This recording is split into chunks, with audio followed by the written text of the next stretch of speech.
जितेंद्र सोलंकी सीधे आपको सुनाते हैं प्रधानमंत्री मोदी के मन की बात। नमस्कार। मन की बात में एक बार फिर आप सभी का बहुत बहुत स्वागत है। इस बार मन की बात का ये एपिसोड सेकंड सेंचुरी का प्रारंभ है। पिछले महीने हम सभी ने इसकी स्पेशल सेंचुरी को सेलिब्रेट किया है। आपकी भागीदारी ही इस कार्यक्रम की सबसे बड़ी ताकत है। 100वें एपिसोड के ब्रॉडकास्ट के समय एक प्रकार से पूरा देश एक सूत्र में बंध गया था। हमारे सफाई कर्मी भाई बहन हो या फिर अलग अलग सेक्टर्स के दिग्गज, मन की बात ने सबको एक साथ लाने का काम किया है। आप सभी ने जो आत्मीयता और स्नेह मन की बात के लिए दिखाया है वो अभूतपूर्व है, भावुक कर देने वाला है। जब मन की बात का प्रसारण हुआ तो उस समय दुनिया के अलग अलग देशों में, अलग अलग टाइम जोन में कहीं शाम हो रही थी तो कहीं देर रात थी। इसके बावजूद बड़ी संख्या में लोगों ने 100वें एपिसोड को सुनने के लिए समय निकाला। मैंने हजारों मील दूर न्यूजीलैंड का वो वीडियो भी देखा जिसमें 100 वर्ष की एक माताजी अपना आशीर्वाद दे रही हैं। मन की बात को लेकर देश विदेश के लोगों ने अपने विचार रखे हैं। बहुत सारे लोगों ने कंस्ट्रक्टिव एनालिसिस भी किया है। लोगों ने इस बात को अप्रिशिएट किया है कि मन की बात में देश और देशवासियों की उपलब्धियों की ही चर्चा होती है। मैं एक बार फिर आप सभी को इस आशीर्वाद के लिए पूरे आदर के साथ धन्यवाद देता हूं। मेरे प्यारे देशवासियों, बीते दिनों हमने मन की बात में काशी तमिल संगमम की बात की, सौराष्ट्र तमिल संगमम की बात की। कुछ समय पहले ही वाराणसी में काशी तेलुगु संगमम भी हुआ। एक भारत श्रेष्ठ भारत की भावना को ताकत देने वाला ऐसे ही एक और अनूठा प्रयास देश में हुआ है। ये प्रयास है युवा संगम का। मैंने सोचा इस बारे में विस्तार से क्यों ना उन्हीं लोगों से पूछा जाए जो इस अनूठे प्रयास का हिस्सा रहे हैं। इसलिए अभी मेरे साथ फोन पर 2 युवा जुड़े हुए हैं। एक है अरुणाचल प्रदेश के ग्यामर न्योकुम जी और दूसरी बेटी है बिहार की बिटिया विशाखा सिंह जी। आइए पहले हम ग्यामर न्योकुम जी से बात करते हैं। ग्यामर जी नमस्ते। नमस्ते मोदी जी। अच्छा ग्यामर जी, जरा सबसे पहले तो मैं आपके विषय में जानना चाहता हूँ। मोदी जी, सबसे पहले तो मैं आपका और भारत सरकार का बहुत ही ज्यादा आभार व्यक्त करता हूँ कि आपने बहुत कीमती टाइम निकाल के मुझसे बात करने का मुझे मौका दिया। मैं National Institute of Technology Arunachal Pradesh में फर्स्ट ईयर में मैकेनिकल इंजीनियरिंग में पढ़ रहा हूँ। और परिवार में क्या करते हैं पिताजी वगैरह? जी, मेरे पिताजी छोटे मोटे बिजनेस और उसके बाद कुछ फार्मिंग ये सब करते हैं। युवा संगम के लिए आपको पता कैसे चला? युवा संगम में गए कहाँ, कैसे गए, क्या हुआ?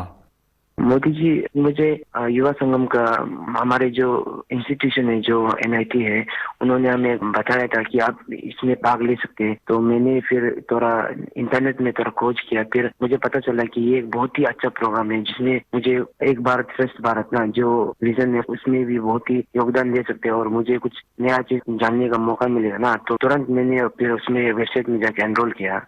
मेरा अनुभव बहुत ही मजेदार रहा, बहुत ही अच्छा था। कोई सिलेक्शन आपको करना था? मोदी जी, जब वेबसाइट खोला था अरुणाचल वालों के लिए 2 ऑप्शन था। पहला था आंध्र प्रदेश जिसमें आईआईटी तिरुपति था और दूसरा था सेंट्रल यूनिवर्सिटी राजस्थान। तो मैंने राजस्थान में किया था अपना फर्स्ट प्रेफरेंस। सेकंड प्रेफरेंस मैंने आईआईटी तिरुपति किया था। तो मुझे राजस्थान के लिए सेलेक्ट हुआ था, तो मैं राजस्थान गया था। कैसा रहा आपका राजस्थान यात्रा? आप पहली बार राजस्थान गए थे? हाँ, मैं पहली बार अरुणाचल से बाहर गया था। मैंने तो जो राजस्थान के किले ये सब तो मैंने बस फिल्म और फोन में ही देखा था ना। तो मैंने जब पहली बार गया तो मेरा एक्सपीरियंस बहुत ही, वहाँ के लोग बहुत ही अच्छे थे और जो हमें ट्रीटमेंट दिया बहुत ही ज्यादा अच्छा था। और जो हमें नया नया चीज सीखने को मिला मुझे राजस्थान के बारे की, और उधर के लोग जैसे कि रेन वाटर हार्वेस्टिंग, बहुत कुछ नया नया चीज सीखने को मिला जो मुझे बिल्कुल ही मालूम नहीं था। तो ये प्रोग्राम मुझे बहुत ही अच्छा था, राजस्थान का विजिट। देखिए, आपको तो सबसे बड़ा फायदा ये हुआ है कि अरुणाचल में भी वीरों की भूमि है, राजस्थान भी वीरों की भूमि है, और राजस्थान से सेना में भी बहुत बड़ी संख्या में लोग हैं। और अरुणाचल में सीमा पर जो सैनिक है, उसमें जब भी राजस्थान के लोग मिलेंगे तो आप जरूर उनसे बात करेंगे कि देखिए मैं राजस्थान गया था, ऐसा अनुभव था, तो आपकी तो निकटता एकदम से बढ़ जाएगी। अच्छा, आपको वहां कोई समानताएं भी ध्यान में आई होगी, आपको लगता होगा हाँ यार ये अरुणाचल में भी तो ऐसा ही है। मोदी जी, मुझे जो एक समानता मुझे मिली ना वो थी कि जो देश प्रेम है ना, और जो एक भारत श्रेष्ठ भारत का जो विजन और जो फीलिंग जो मुझे देखा, क्योंकि अरुणाचल में भी लोग अपने आप को बहुत ही गर्व महसूस करते हैं कि वो भारतीय है। और राजस्थान में भी लोग अपने मातृभूमि के लिए बहुत जो गर्व महसूस होता है, वो चीज मुझे बहुत ही ज्यादा नजर आया। और स्पेशली जो युवा पीढ़ी है ना, क्योंकि मैंने उधर में बहुत सारे युवा के साथ इंटरेक्ट और बातचीत किया ना, तो वो चीज मुझे बहुत सिमिलरिटी नजर आया। जो कि वो चाहते हैं कि भारत के लिए जो कुछ करने का और जो अपने देश के लिए प्रेम है ना, वो चीज मुझे बहुत ही, दोनों ही राज्य में बहुत सिमिलरिटी नजर आया। तो वहां जो मित्र मिले हैं मुझसे परिचय बढ़ाया कि आकर के भूल गए? मैंने बढ़ाया, परिचय किया। हाँ, तो आप सोशल मीडिया में एक्टिव हैं? जी, मोदी जी में एक्टिव हो। तो आपने ब्लॉग लिखना चाहिए अपना, ये युवा संगम का अनुभव कैसा रहा, आपने उसमें एनरोल कैसे किया, राजस्थान में अनुभव कैसा रहा, ताकि देश भर के युवाओं को पता चले कि एक भारत श्रेष्ठ भारत का महात्मा क्या है, ये योजना क्या है, उसका फायदा युवा कैसे ले सकते हैं। पूरा अपने एक्सपीरियंस का ब्लॉग लिखना चाहिए, तो बहुत लोगों को पढ़ने के लिए काम आएगा। जी, मैं जरूर करूंगा। ग्यामर जी, बहुत अच्छा लगा आपसे बात करके। और आप सब युवा देश के लिए, देश के उज्जवल भविष्य के लिए, क्योंकि ये 25 साल अत्यंत महत्वपूर्ण है आपके जीवन के भी और देश के जीवन के भी। तो मेरी बहुत बहुत शुभकामनाएं। धन्यवाद। धन्यवाद मोदी जी, आपको भी। नमस्कार भैया। साथियों, अरुणाचल के लोग इतनी आत्मीयता से भरे होते हैं कि उनसे बात करते हुए मुझे बहुत आनंद आता है।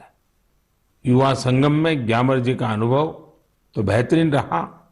आइए अब बिहार की बेटी विशाखा सिंह जी से बात करते हैं। विशाखा जी, नमस्कार। सर्वप्रथम तो भारत के माननीय प्रधानमंत्री जी को मेरा प्रणाम, और मेरे साथ सभी डेलीगेट्स की तरफ से आपको बहुत बहुत प्रणाम। अच्छा विशाखा जी, पहले अपने बारे में बताइए, फिर मुझे युवा संगम के विषय में भी जानना है। मैं बिहार के सासाराम नाम के शहर की निवासी हूँ, और मुझे युवा संगम के बारे में मेरे कॉलेज के व्हाट्सएप ग्रुप के मैसेज के थ्रू पता चला था सबसे पहले। तो उसके बाद फिर मैंने पता करा इसके बारे में और डिटेल निकाली कि ये क्या है। तो मुझे पता चला कि ये प्रधानमंत्री जी की एक स्कीम, एक भारत श्रेष्ठ भारत के थ्रू युवा संगम है। तो उसके बाद मैंने अप्लाई करा, और जब मैंने अप्लाई करा तो मैं एक्साइटेड थी इस पे ज्वाइन होने के लिए। लेकिन जब मैं वहां से घूम के तमिलनाडु जाके वापस आई, तो वो जो एक्सपोजर मैंने गेन किया, उसके बाद मुझे अभी बहुत ज्यादा ऐसा प्राउड फील होता है that I have been the part of this programme. तो मुझे बहुत ही ज्यादा खुशी है उस प्रोग्राम में पार्ट लेने की, और मैं तहे दिल से आभार व्यक्त करती हूँ आपका कि आपने हमारे जैसे युवाओं के लिए इतना बेहतरीन प्रोग्राम बनाया जिससे हम भारत के विभिन्न भागों के कल्चर को अडेप्ट कर सकते हैं। विशाखा जी, आप क्या पढ़ती हैं? मैं कंप्यूटर साइंस इंजीनियरिंग की सेकेंड ईयर की छात्रा हूँ।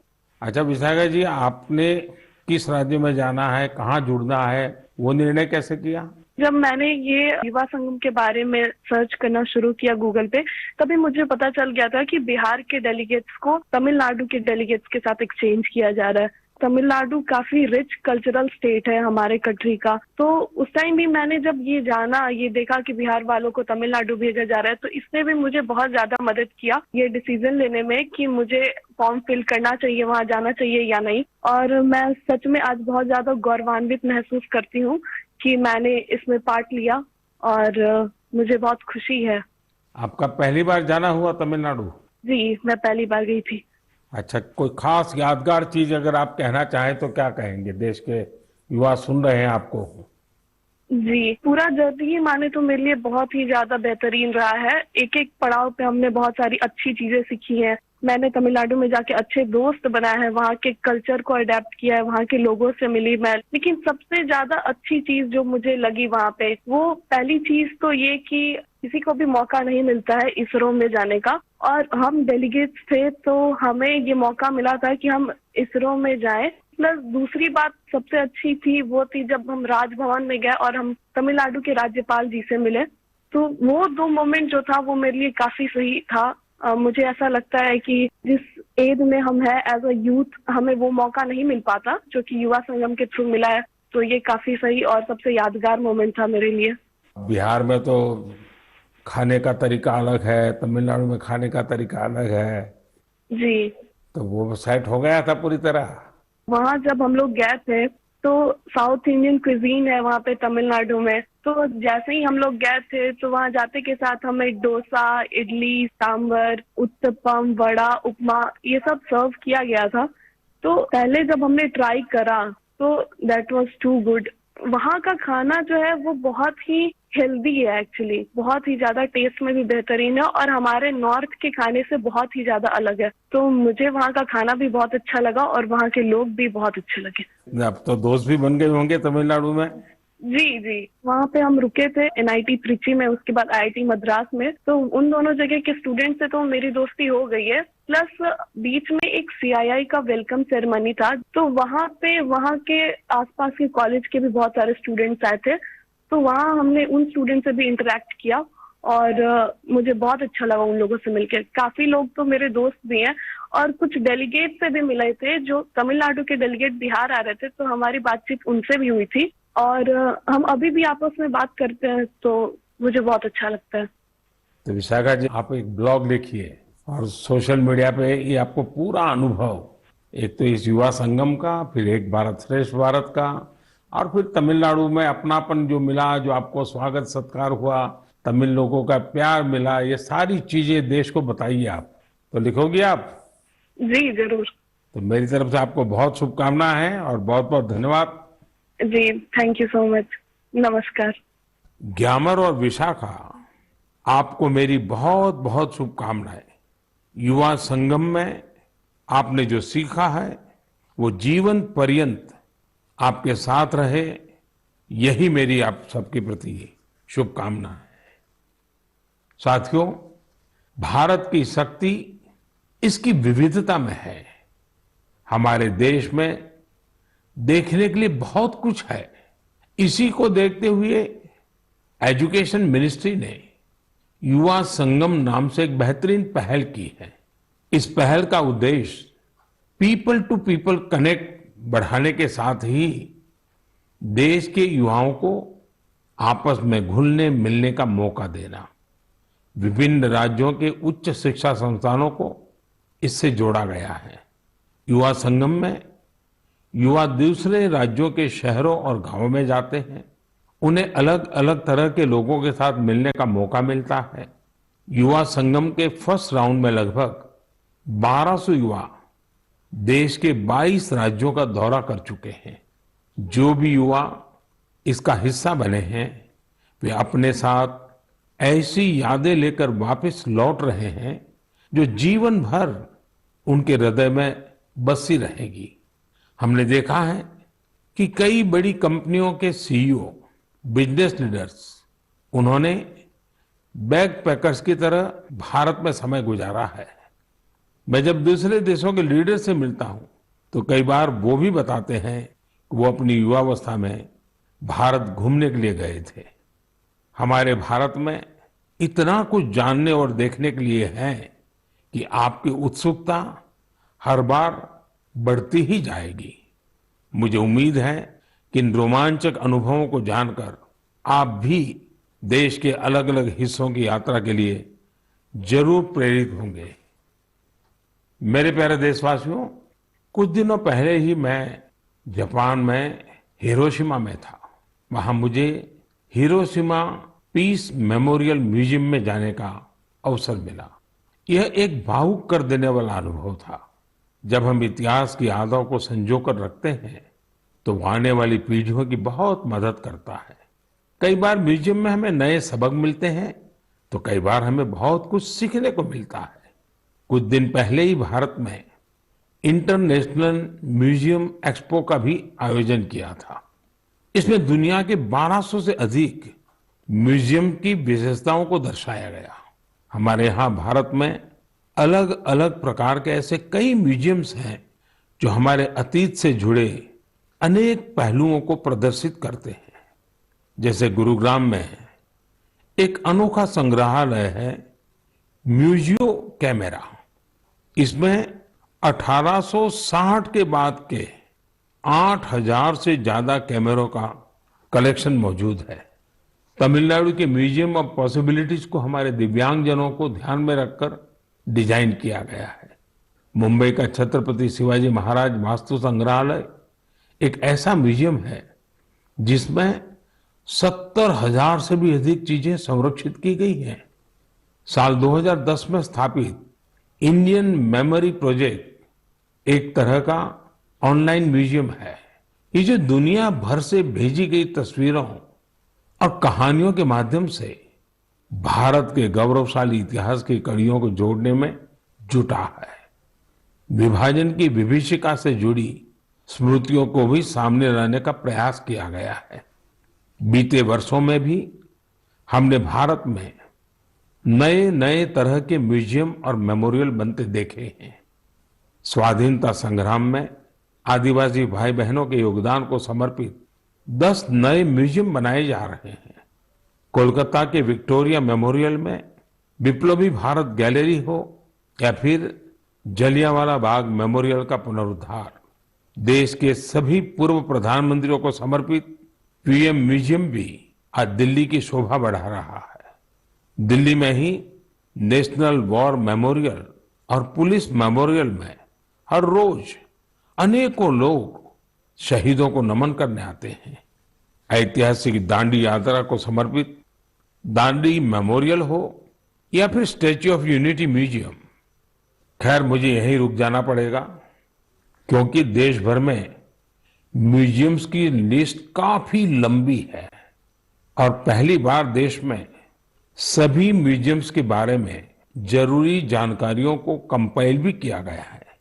म्यूजियम किस थीम पर आधारित है, वहां किस तरह की वस्तुएं रखी हैं, वहां की कॉन्टैक्ट डिटेल्स क्या है, ये सब कुछ एक ऑनलाइन डायरेक्टरी में समाहित है। मेरा आपसे आग्रह है कि आपको जब भी मौका मिले अपने देश के इन म्यूजियम्स को देखने जरूर जाएं। आप वहां की आकर्षक तस्वीरों को #म्यूजियम मेमोरीज पर शेयर करना भी ना भूलें। इससे अपनी वैभवशाली संस्कृति के साथ हम भारतीयों का जुड़ाव और मजबूत होगा। मेरे प्यारे देशवासियों, हम सब ने एक कहावत कई बार सुनी होगी, बार बार सुनी होगी, बिन पानी सब सून, बिना पानी जीवन पर संकट तो रहता ही है, व्यक्ति और देश का विकास भी ठप पड़ जाता है। भविष्य की इसी चुनौती को देखते हुए आज देश के हर जिले में 75 अमृत सरोवरों का निर्माण किया जा रहा है। हमारे अमृत सरोवर इसलिए विशेष हैं क्योंकि ये आजादी के अमृत काल में बन रहे हैं और इसमें लोगों का अमृत प्रयास लगा है। आपको जानकर अच्छा लगेगा कि अब तक 50,000 से ज्यादा अमृत सरोवरों का निर्माण भी हो चुका है। ये जल संरक्षण की दिशा में बहुत बड़ा कदम है। साथियों, हम हर गर्मी में इसी तरह पानी से जुड़ी चुनौतियों के बारे में बात करते रहते हैं। इस बार भी हम इस विषय को लेंगे, लेकिन इस बार चर्चा करेंगे जल संरक्षण से जुड़े स्टार्टअप्स की।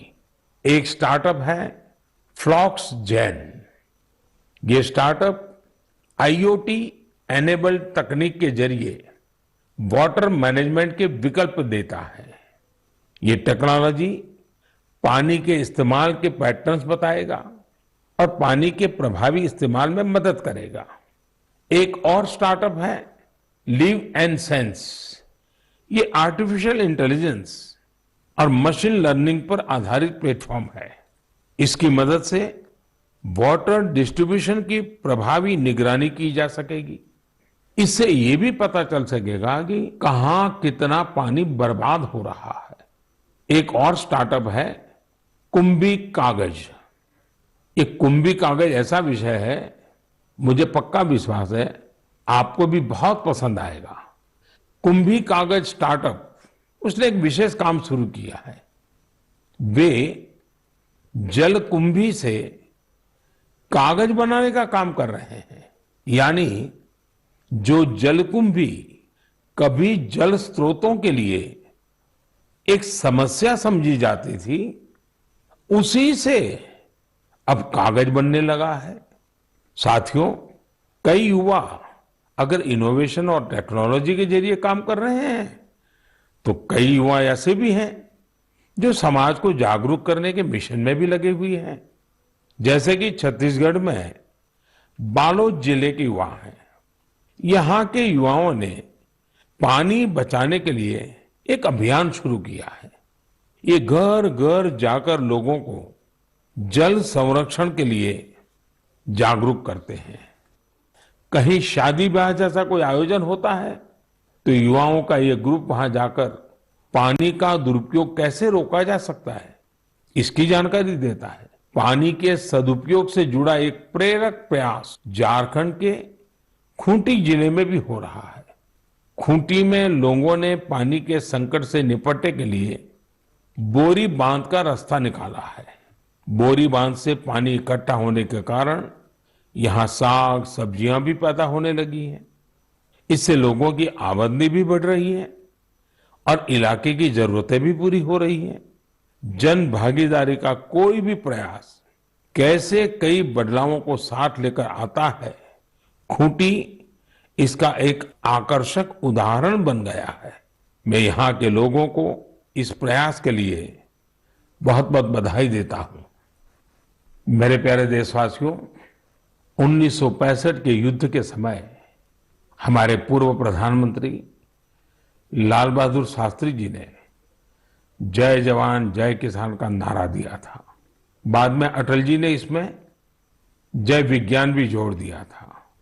कुछ वर्ष पहले देश के वैज्ञानिकों से बात करते हुए मैंने जय अनुसंधान की बात की थी। मन की बात में आज बात एक ऐसे व्यक्ति की, एक ऐसी संस्था की जो जय जवान जय किसान जय विज्ञान और जय अनुसंधान इन चारों का ही प्रतिबिंब है। ये सज्जन है महाराष्ट्र के श्रीमान शिवाजी शामराव डोले जी। शिवाजी डोले नासिक जिले के एक छोटे से गांव के रहने वाले हैं। वो गरीब आदिवासी किसान परिवार से आते हैं और एक पूर्व सैनिक भी है। फौज में रहते हुए उन्होंने अपना जीवन देश के लिए लगाया। रिटायर होने के बाद उन्होंने कुछ नया सीखने का फैसला किया और एग्रीकल्चर में डिप्लोमा किया। यानी वो जय जवान से जय किसान की तरफ बढ़ चले। अब हर पल उनकी कोशिश यही रहती है कि कैसे कृषि क्षेत्र में अपना अधिक से अधिक योगदान दें। अपने इस अभियान में शिवाजी डोले जी ने 20 लोगों की एक छोटी सी टीम बनाई और कुछ पूर्व सैनिकों को भी इसमें जोड़ा। इसके बाद उनकी इस टीम ने Venkateshwara cooperative power and agro processing limited नाम की एक सहकारी संस्था का प्रबंधन अपने हाथ में ले लिया। ये सहकारी संस्था निष्क्रिय पड़ी थी, जिसे रिवाइव करने का बीड़ा उन्होंने उठाया। देखते ही देखते आज वेंकटेश्वर कोऑपरेटिव का विस्तार कई जिलों में हो गया है। आज ये टीम महाराष्ट्र और कर्नाटका में काम कर रही है। इससे करीब 18,000 लोग जुड़े हैं, जिनमें काफी संख्या में हमारे एक्स सर्विसमैन भी हैं। नासिक के मालेगांव में इस टीम के सदस्य 500 एकड़ से ज्यादा जमीन में एग्रो फार्मिंग कर रहे हैं। ये टीम जल संरक्षण के लिए भी कई तालाब भी बनवाने में जुटी है। खास बात यह है कि इन्होंने ऑर्गेनिक फार्मिंग और डेयरी भी शुरू की है। अब इनके उगाए अंगूरों को यूरोप में भी एक्सपोर्ट किया जा रहा है। इस टीम की जो दो बड़ी विशेषताएं हैं जिसने मेरा ध्यान आकर्षित किया है वो ये है जय विज्ञान और जय अनुसंधान। इसके सदस्य टेक्नोलॉजी और मॉडर्न एग्रो प्रैक्टिसेस का अधिक से अधिक उपयोग कर रहे हैं। दूसरी विशेषता यह है कि वे एक्सपोर्ट के लिए जरूरी कई तरह के सर्टिफिकेशन पर भी फोकस कर रहे हैं। सहकार से समृद्धि की भावना के साथ काम कर रही इस टीम की मैं सराहना करता हूं। इस प्रयास से न सिर्फ बड़ी संख्या में लोगों का सशक्तिकरण हुआ है बल्कि आजीविका के अनेक साधन भी बने हैं। मुझे उम्मीद है कि यह प्रयास मन की बात के हर श्रोता को प्रेरित करेगा। मेरे प्यारे देशवासियों, आज 28 मई को महान स्वतंत्रता सेनानी वीर सावरकर जी की जयंती है। उनके त्याग, साहस और संकल्प शक्ति से जुड़ी गाथाएं आज भी हम सबको प्रेरित करती हैं। मैं वो दिन भूल नहीं सकता जब मैं अंडमान में उस कोठरी में गया था जहां वीर सावरकर ने काला पानी की सजा काटी थी। वीर सावरकर का व्यक्तित्व दृढ़ता और विशालता से समाहित था। उनके निर्भीक और स्वाभिमानी स्वभाव को गुलामी की मानसिकता बिल्कुल भी रास नहीं आती थी। स्वतंत्रता आंदोलन ही नहीं, सामाजिक समानता और सामाजिक न्याय के लिए भी वीर सावरकर ने जितना कुछ किया उसे आज भी याद किया जाता है। साथियों, कुछ दिन बाद 4 जून को संत कबीरदास जी की भी जयंती है। कबीरदास जी ने जो मार्ग हमें दिखाया है वो आज भी उतना ही प्रासंगिक है। कबीरदास जी कहते थे, कबीरा कुआं एक है पानी भरे अनेक, बर्तन में ही भेद हैं पानी सब में एक। यानी कुएं पर भले भिन्न भिन्न तरह के लोग पानी भरने आए लेकिन कुआं किसी में भेद नहीं करता। पानी तो सभी बर्तनों में एक ही होता है। संत कबीर ने समाज को बांटने वाली हर कुप्रथा का विरोध किया, समाज को जागरूक करने का प्रयास किया। आज जब देश विकसित होने के संकल्प के साथ आगे बढ़ रहा है तो हमें संत कबीर से प्रेरणा लेते हुए समाज को सशक्त करने के अपने प्रयास और बढ़ाने चाहिए। मेरे प्यारे देशवासियों, अब मैं आपसे देश की एक ऐसी महान हस्ती के बारे में चर्चा करने जा रहा हूं जिन्होंने राजनीति और फिल्म जगत में अपनी अद्भुत प्रतिभा के बल पर अमिट छाप छोड़ी। इस महान हस्ती का नाम है एनटी रामाराव, जिन्हें हम सभी एनटीआर के नाम से भी जानते हैं। आज एनटीआर की 100वीं जयंती है। अपनी बहुमुखी प्रतिभा के बल पर वो न सिर्फ तेलुगु सिनेमा के महानायक बने बल्कि उन्होंने करोड़ों लोगों का दिल भी जीता। क्या आपको मालूम है कि उन्होंने 300 से अधिक फिल्मों में काम किया था? उन्होंने कई ऐतिहासिक पात्रों को अपने अभिनय के दम पर फिर से जीवंत कर दिया था। भगवान कृष्ण, राम और ऐसी कई अन्य भूमिकाओं में एनटीआर की एक्टिंग को लोगों ने इतना पसंद किया कि लोग उन्हें आज भी याद करते हैं। एनटीआर ने सिनेमा जगत के साथ साथ राजनीति में भी अपनी अलग पहचान बनाई थी। यहां भी उन्हें लोगों का भरपूर प्यार और आशीर्वाद मिला। देश दुनिया में लाखों लोगों के दिलों पर राज करने वाले एनटी रामाराव जी को मैं अपनी विनम्र श्रद्धांजलि अर्पित करता हूं। मेरे प्यारे देशवासियों, मन की बात में इस बार इतना ही। अगली बार कुछ नए विषयों के साथ आपके बीच आऊंगा। तब तक कुछ इलाकों में गर्मी और ज्यादा बढ़ चुकी होगी, कहीं कहीं पर बारिश भी शुरू हो जाएगी। आपको मौसम की हर परिस्थिति में अपनी सेहत का ध्यान रखना है। 21 जून को हम वर्ल्ड योगा डे भी मनाएंगे। उसकी भी देश विदेश में तैयारियां चल रही है। आप इन तैयारियों के बारे में भी अपने मन की बात मुझे लिखते रहिए। किसी और विषय पर कोई और जानकारी अगर आपको मिले तो वो भी मुझे बताइएगा। मेरा प्रयास ज्यादा से ज्यादा सुझावों को मन की बात में लेने का रहेगा। एक बार फिर आप सभी का बहुत बहुत धन्यवाद। अब मिलेंगे अगले महीने। तब तक के लिए मुझे विदा दीजिए। नमस्कार।